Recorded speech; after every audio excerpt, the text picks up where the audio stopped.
La lettre L. Alors, j'ai retenu deux mots pour cet abécédaire du média training et de la prise de parole en public. Le L de limite et puis le L de langage. Ça tombe bien, on est devant une bibliothèque à Reims. Alors, les limites, il faut savoir les identifier, ne pas se les cacher.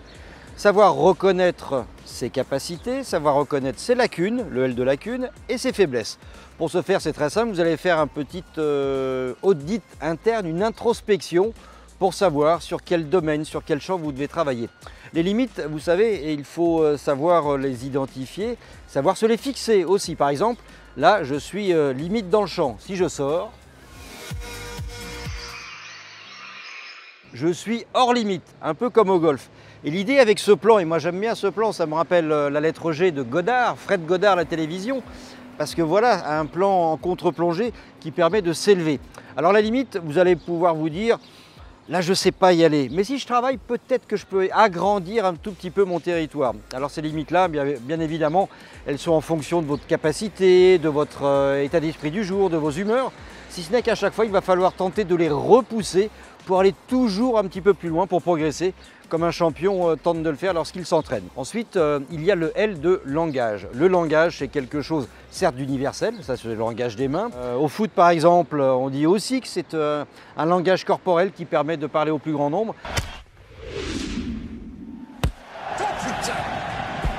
Très bel arrêt, hein. L'arrêt du cul, net, propre, sans bavure. Mais le langage, eh bien, il faut savoir l'adapter à votre environnement. Vous ne parlerez pas de la même façon lorsque vous vous adressez à des gens, à des dirigeants politiques, à des scientifiques. Chacun doit avoir son propre langage. Alors bien évidemment, il y a quelques mots dont il faudra savoir se débarrasser. Châtier son langage, ça veut bien dire ce que ça veut dire. Il faut savoir se mettre des limites là encore, ne pas utiliser des mots trop familiers, presque vulgaires. Nom de Dieu, de putain de bordel, de merde, de saloperie, de connard, d'enculé de ta mère. Que vous allez utiliser au quotidien, mais lors d'une prise de parole en public, eh bien ce langage, il faudra qu'il corresponde parfaitement à votre auditoire, car n'oubliez jamais, vous ne parlez pas pour vous, mais vous parlez pour les autres.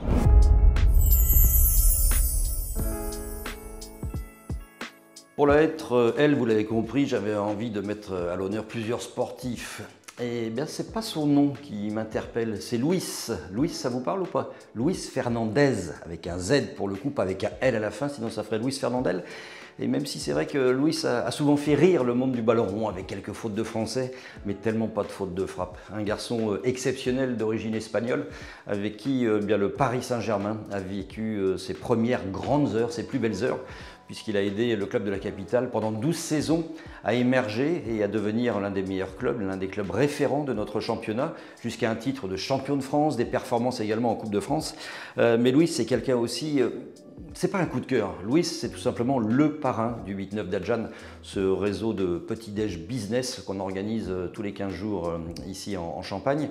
Luis, il est venu, c'était au mois d'avril, et ça a été le premier à un peu essuyer les plâtres de notre formule. Donc Luis, c'est un vrai coup de cœur amical, mais ce parrainage, c'est quelque chose d'assez important pour moi. Aussi, parce qu'en 2008, j'ai eu la chance de commenter pour TF1 avec lui le championnat d'Europe des Nations, et grâce à lui, je suis rentré au panthéon du sport français, tous les cas de la télévision, en devenant une marionnette des Guignols. Ça a duré 4-5 jours. C'est vrai que j'ai jamais retrouvé trace de ces images-là. À l'époque, j'avais d'énormes sourcils façon Léonide, et j'étais voilà, associé à Luis Fernandez pendant quelques jours, et ça a été un petit plaisir. Mais Luis, je vous l'ai dit, il est rentré aussi à la postérité du sport français grâce à notre ami Thierry Roland, vous savez, petit bonhomme avec ce tir au but manqué par Michel Platini. Je ne dis rien. Allez Louis, allez mon petit bonhomme. Ouais. Luis, c'est aussi quelqu'un qui a su après se reconvertir. Il est devenu entraîneur du Paris Saint-Germain. Il a même offert la première Coupe d'Europe, la seule à ce jour, c'était en 1996 à Bruxelles, la Coupe des Coupes, avec beaucoup de réussite. Personnage fantasque, homme de médias aujourd'hui. Luis, c'est quelqu'un vraiment qui compte dans le football français. Pour la lettre L, on a des champions sportifs classiques, mais j'avais envie de rajouter quelqu'un qui est un sportif de haut niveau à sa façon. C'est quelqu'un qui est plus de 12 fois. Alors quand on aime, on ne compte pas, j'avoue que j'ai plus le chiffre exact en tête. champion du monde d'ouverture d'huîtres avec ce petit couteau magique. Ça, c'est un couteau de champion du monde. Marcel Lezoil, c'est de lui dont il s'agit, me l'avait offert.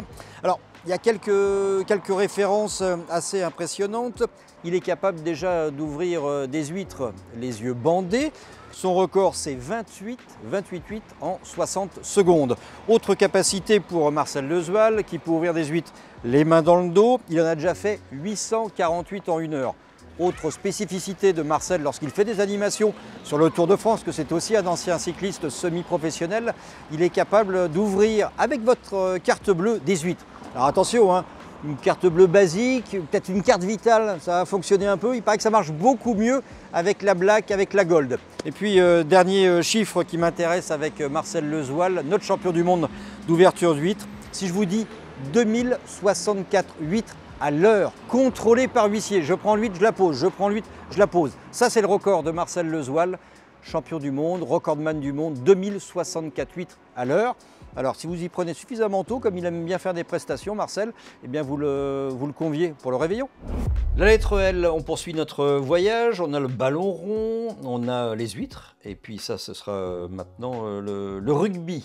Terre de rugby, la Champagne, Reims, pas forcément, si ce n'est qu'on a un partenaire fidèle pour le 8-9, c'est Valérie, la boutique Eden Park, là où on se retrouve avec voilà, la culture rugby développée et mise à la mode des villes. Et bien, ça tombe bien parce que Marc Lièvremont, c'est quelqu'un qui a eu un drôle d'itinéraire, joueur tout d'abord, 25 sélections avec l'équipe de France.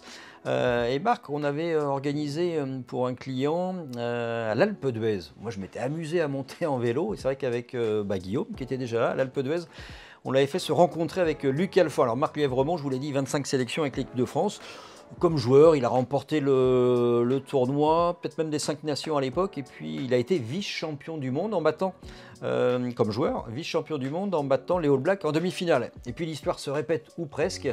Marc Lièvremont, qui est un garçon très pointu dans l'analyse, et vous qui le suivez peut-être sur Canal+, il a toujours le sens de la mesure.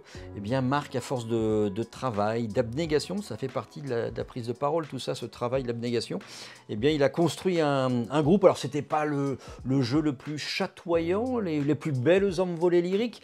C'est pas Romain Ntamak par exemple qui est l'une des égéries de la marque. Nous on avait eu son papa, Émile Ntamak, qui avait évoqué la transmission. Marc Lièvremont, bien lui justement, il a été finalement en 2011 comme sélectionneur de l'équipe de France, du 15 de France, finaliste de la Coupe du Monde, ne s'inclinant malheureusement que d'un tout petit point, 8-7 face aux fameux Néo-Zélandais, face aux All Blacks. Vous l'avez compris, Marc Lièvremont, c'est une force de travail, une force de caractère. Il nous vient, alors certes, il est né sur le continent africain parce qu'il y avait un papa militaire, mais il s'est posé depuis de bien longtemps dans le Pays Basque, à Biarritz. Il a joué au Biarritz Olympique, il a joué au Stade Français. Bref, c'est quelqu'un qui est vraiment toujours pointu dans ses analyses.